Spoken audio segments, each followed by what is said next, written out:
Hello everyone, my name is Michael Hunt and I will be giving a very brief, basic, rudimentary overview on Canva and how it works. And we'll start off by talking about what Canva is. Canva is an online graphic platform that offers free access to a wide assortment of design tools. So with it, you do have the option to upgrade and you have to purchase that. But what that does is it gives you access to copywritten graphics, which is due in part to why you have to pay for it.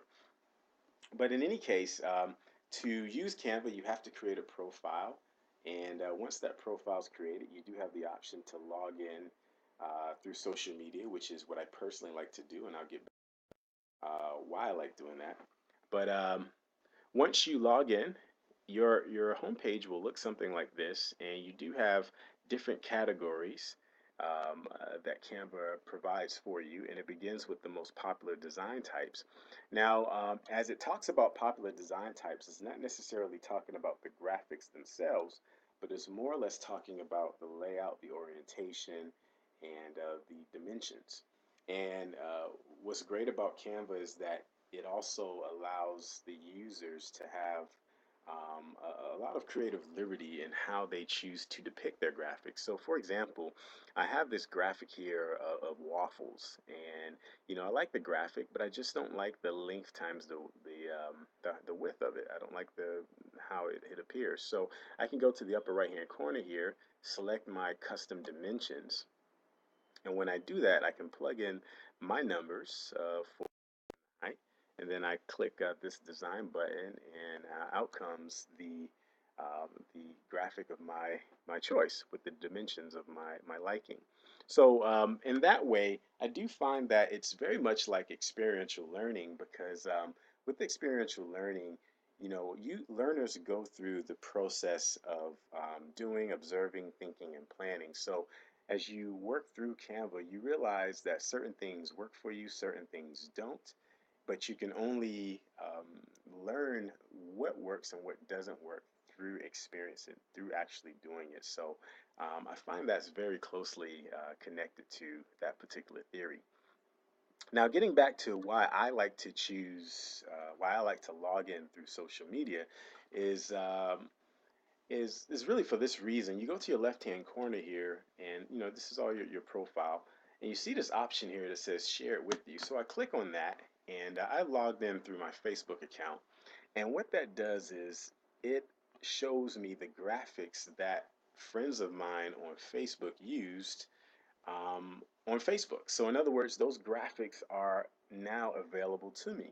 Perhaps someone did pay for a premium upgrade and they paid for this graphic right here. Well, if they use it on Facebook, it now appears in my profile and I can actually use that graphic free of charge. So, I think that's a pretty neat feature to have. But getting back to how you create a design, so you have these different options here. And as I said before, you can use Canva virtually for anything that requires a graphic. So social media, email headers, marketing materials. I mean, pretty much anything. And Canva does a great job of staying updated and current with graphics, as you can see by the new label here. So in my first video, I will talk more specifically about how to create a design using Canva. But for the purposes of this particular presentation, this is just a brief overview as to how I use it. Now, going to my personal profile, I'll go to all your designs, and I do hint at this in my first video. Whatever I've done in the past, Canva will keep a record of it, and that becomes available to me. So whatever I've used in the past for a graphic, for an orientation, for a layout, Canva keeps archive of that from most recent to less recent. So I still have a lot of the things I've done before in the past. And when creating let's just say I'm creating a poster, I have to select a theme. So I choose this poster, and as that is uploading here, what you'll see appear on the left-hand side are the posters that are consistent with that theme. So this is a Father's Day theme, And so I can choose different graphics here. Whichever one I choose to use is up to me as the user. But I do find that this is very closely related to Sam's model of learning, in that repetition helps you to learn how to use the tool itself.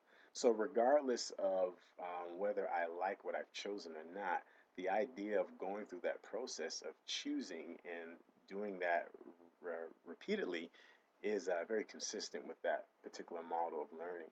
And also with most presentation tools, there is a bit of connectivism involved, where there's a trial and error component, and the user recognizes the process of pattern recognition. In other words, um, whether I choose this, whether I choose that, um, the idea is that the more I use this tool, I will understand how things are done, how the particular tool allows itself to be used. What are the features?